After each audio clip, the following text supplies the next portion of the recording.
Hola, ¿qué tal? Bienvenidos a nuestro tema número 7, que se hace llamar la teoría monetaria internacional. Vamos a ver prácticamente algunos aspectos que tienen que ver con la contabilidad, con la balanza comercial, con el intercambio o con la paridad cambiaria, y vamos a ver algunos aspectos que se vinculan directamente con el comercio internacional o la economía internacional. Por lo tanto, es un tema muy técnico, donde tenemos gran cantidad de información y bueno, trataremos de ser lo más breve que se pueda, aunque no prometemos mucho. Y sin más que agregar, bueno, pues comencemos.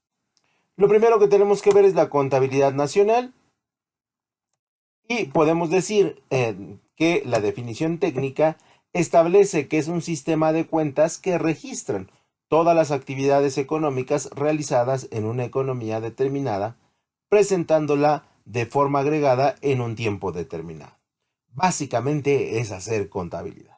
Es un registro cronológico de las actividades que nosotros realizamos día con día y que al final del periodo, esto es un año, nos va a aportar un estado de pérdidas y ganancias, de ganancias o pérdidas, con la cual nosotros evaluamos el funcionamiento de la nación. Exactamente lo mismo que sucede con una empresa. Entonces, la contabilidad nacional tiene la obligación de emitirnos un resultado y que ese resultado sea evaluado por parte de los gobiernos y que los gobiernos de alguna otra manera determinen cuáles serán las medidas más importantes que nosotros podemos desarrollar para mejorar el flujo de ingresos, el flujo de egresos, el flujo de gastos que un país tiene. Evidentemente hay países que son muy pequeñitos, que los procesos contables son mucho más fáciles de medir, ¿no? Y aquí vamos a incluir, bueno, pues evidentemente la densidad del país en kilómetros cuadrados y la densidad en población. Y eso determina qué tan precisos podemos ser en la contabilidad. En México tenemos una problemática muy seria porque tenemos estados como Oaxaca, Chiapas, Tabasco, Yucatán, que sinceramente, y espero que nadie se sienta ofendido, pues económicamente están súper atrasados. Y entonces, en ese sentido, sí, es difícil manejar la contabilidad porque no son datos tan precisos. Y es ahí que la mayoría de las veces estos estados han dejado, se les ha dejado, ¿no? Nunca se les ha atendido y de alguna otra manera, se piensa que no le aportan mucho al gobierno federal, ¿no? En términos de la generación de ganancias. Porque si no es por el turismo, realmente ellos no generan muchos ingresos. Se les considera unos estados que están pues muy atrasados en términos de el poderío económico, industrial, comercial que otros estados sí pueden tener. Por lo tanto, la contabilidad trata de establecer qué sucede en las 32 entidades federativas, bueno, o las 33 entidades federativas, y de alguna otra manera establecer un mecanismo para la toma de decisiones. Por lo tanto, los distintos agentes económicos, como las familias, las empresas y los sectores públicos, realizan continuamente actividades económicas, ¿no? De hecho, diariamente y en muchos momentos se realizan estas actividades económicas. Y cada una de las operaciones que realizan los distintos agentes económicos se integran en un renglón o en una magnitud. Ya depende de qué tipo se trate, ¿no? Si hablamos de las familias, hablamos de magnitudes. Si hablamos de los sectores públicos, hablamos de los renglones económicos, ¿no? De aquí tiene que ver la cantidad, ¿no? La cantidad de dinero que se maneja determinará si es un renglón o es una magnitud. Por lo tanto, de esta manera, la contabilidad general de la economía de un país está integrado por un conjunto de cuentas, como la contabilidad normal. Entre las principales magnitudes que conforman la contabilidad nacional estarán los siguientes elementos, ¿no? Y vamos a tener cuentas por Producto Interno Bruto, y de ahí vamos a tener múltiples variaciones. Vamos a tener cuentas que tengan que ver con la renta nacional, cuentas que tengan que ver con la balanza de pagos y cuentas que tengan que ver con la balanza comercial. Todas estas son digamos que las secciones, y después se van a dividir en ya cuentas mucho más específicas para poderlas analizar y poderlas estructurar en un documento contable que nos informe qué fue lo que sucedió. También la contabilidad nacional va a establecer ciertos parámetros de importancia, y la importancia reside en que es un instrumento que brinda eh, varios aspectos claves de una economía. En el primer aspecto clave que nosotros podemos encontrar es que nos muestra un resultado de qué pasó con el país en términos generales durante 12 meses del año. Y esto está sujeto a interpretaciones internas, interpretaciones externas y sobre todo a la combinación de estos dos elementos.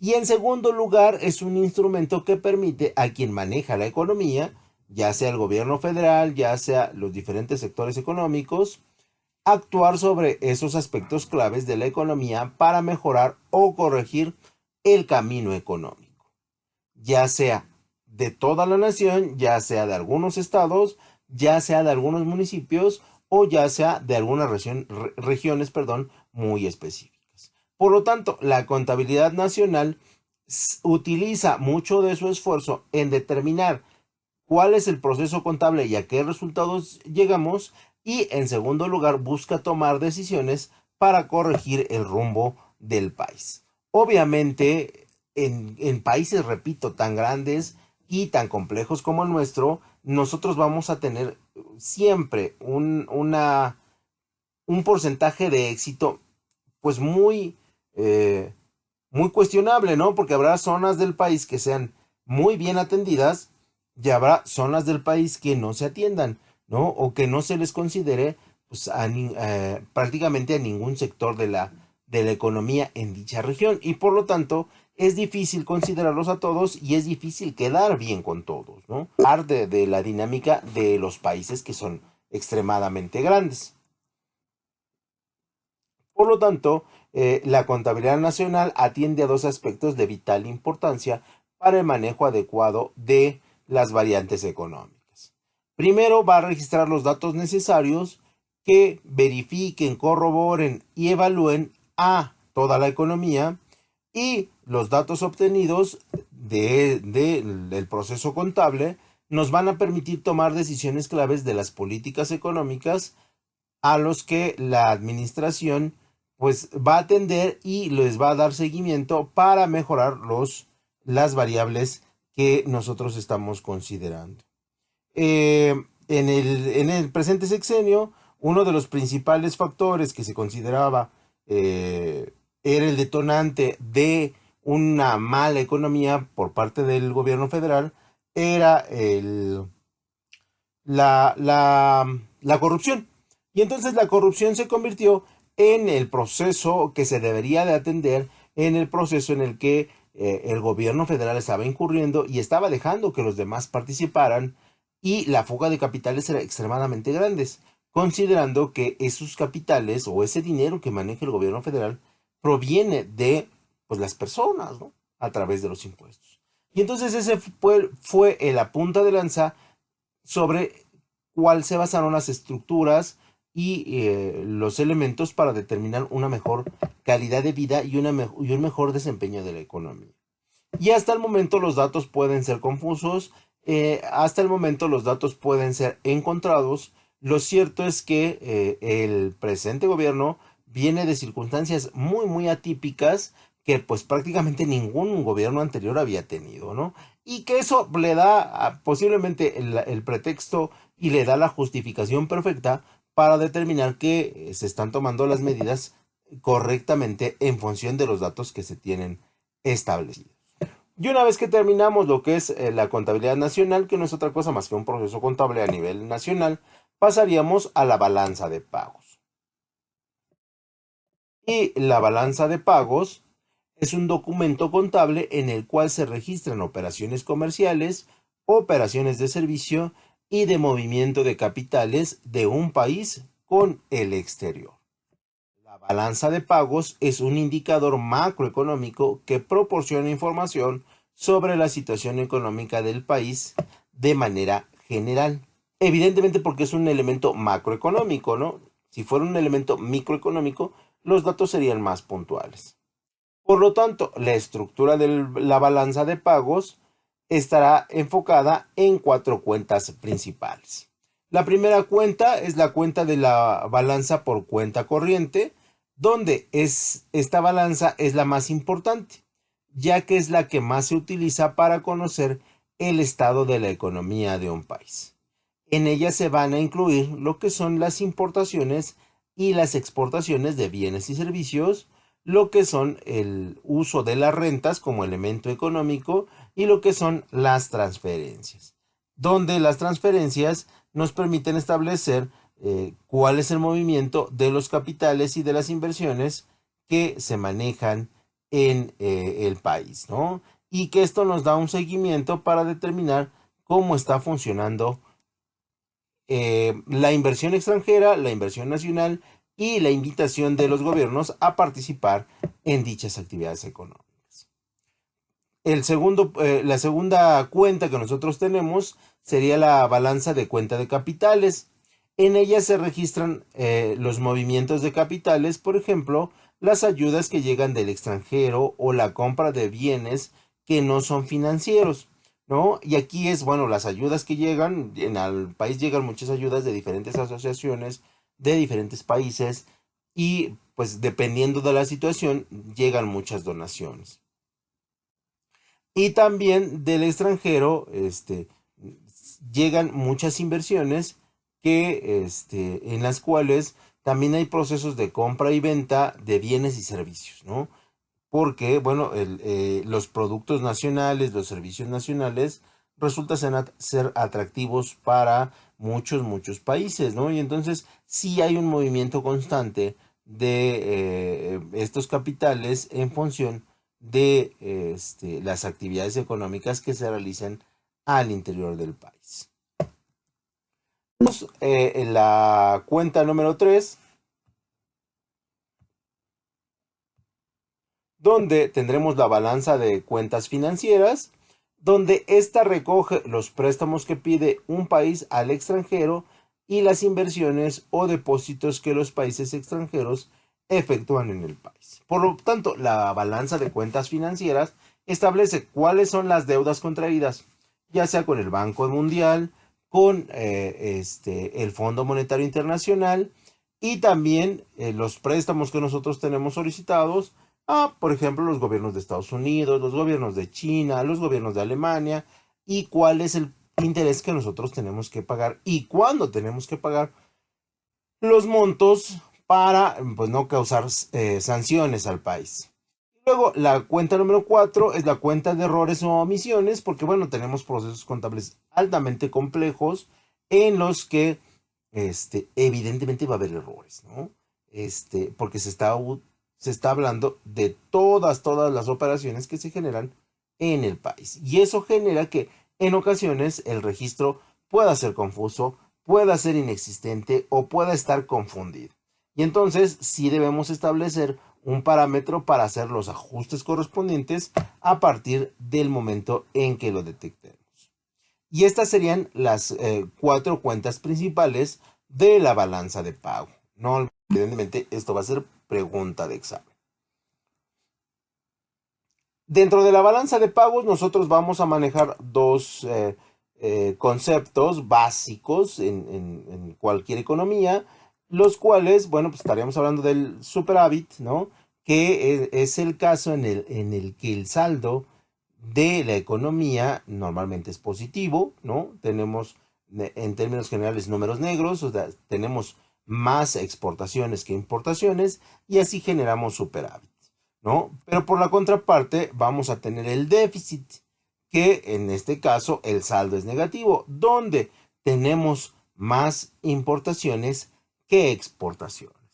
Y esto considera que el equilibrio económico no se está logrando en función de la capacidad de los países y no estamos funcionando como debiera, porque en una economía equilibrada las importaciones son igual a las exportaciones o tienen eh, pequeñas diferencias, pero no tan representativas para causar superávit o para causar déficit.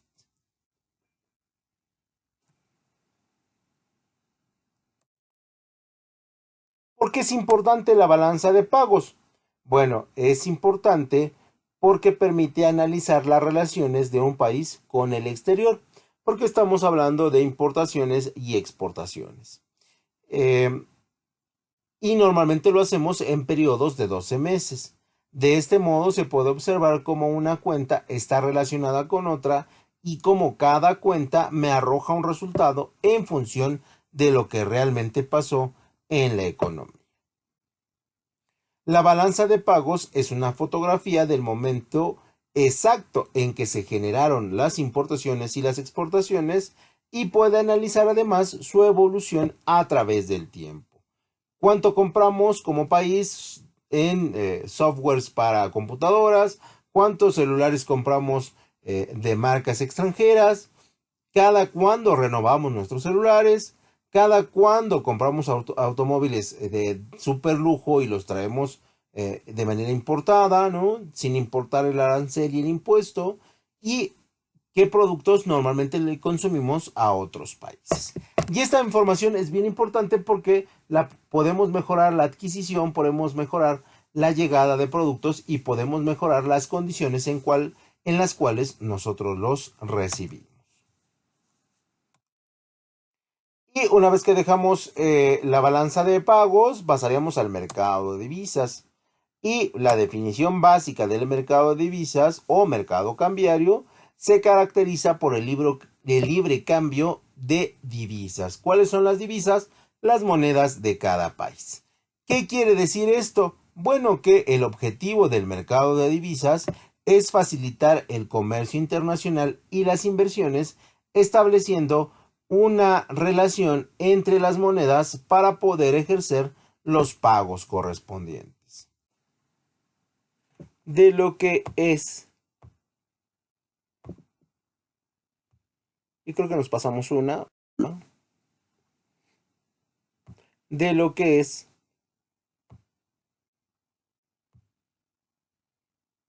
las operaciones a plazo en divisas. Las operaciones en plazos de divisas se van a dividir en 5 tipos. Y estos 5 tipos permiten las operaciones de esta variante. La primera división son las opciones financieras de divisas, que son contratos que dan el derecho, más no la obligación, a intercambiar una divisa por otra a una tasa determinada en una fecha concreta. Yo quiero comercializar oro, pero lo quiero cambiar por plata. Y esto es válido, todavía es válido.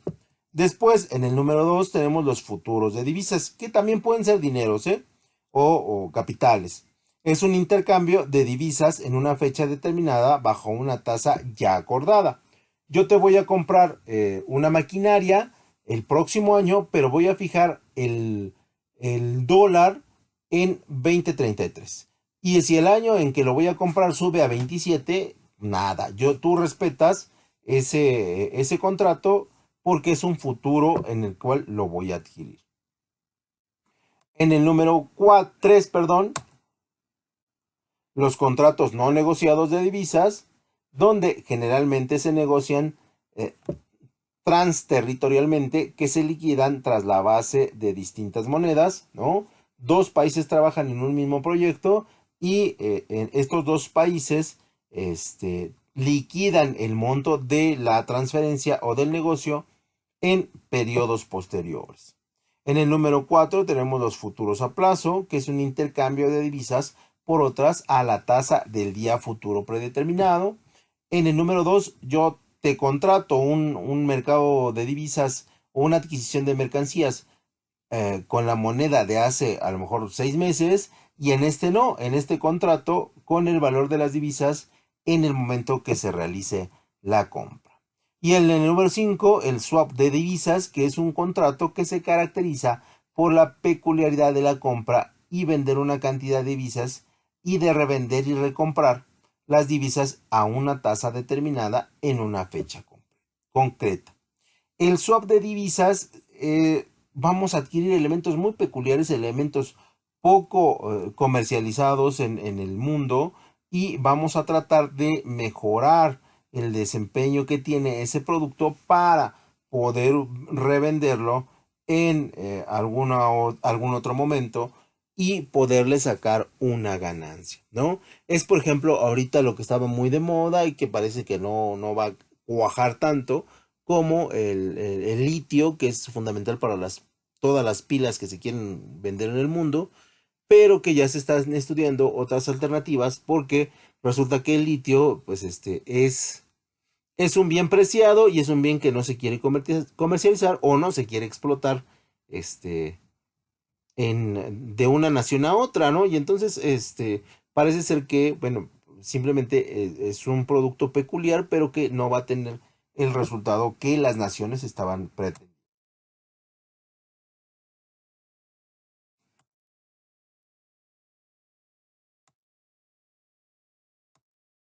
Y dentro de los factores por los que los tipos de cambio pueden variar, esto es la relación de moneda a moneda, bueno, pues son la inflación, ¿no? El déficit, el Producto Interno Bruto, el desempleo, el índice de precios al consumidor, son elementos que pueden variar el valor de la moneda.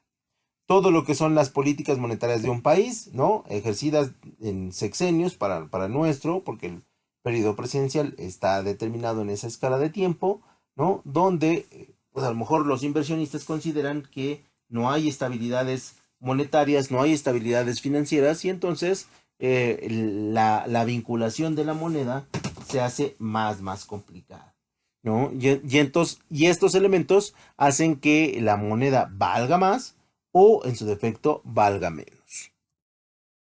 También los elementos psicológicos, que eso apenas pasó hace 2 semanas con el Omicron, ¿no? Que de repente pensaron que iba a ser una cosa más fuerte, más devastadora, y los mercados bursátiles cerraron a la baja, pues prácticamente en todo el mundo, ¿no?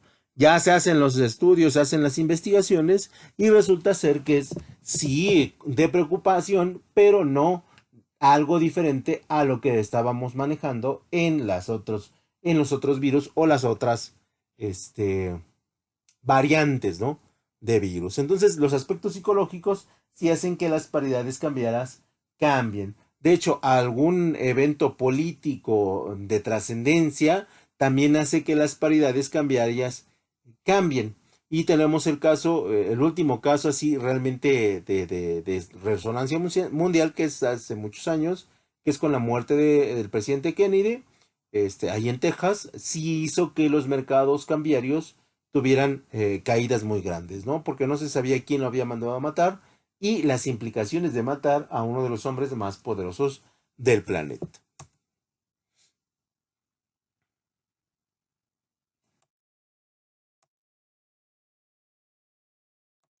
¿Cuáles son las características del mercado de divisas?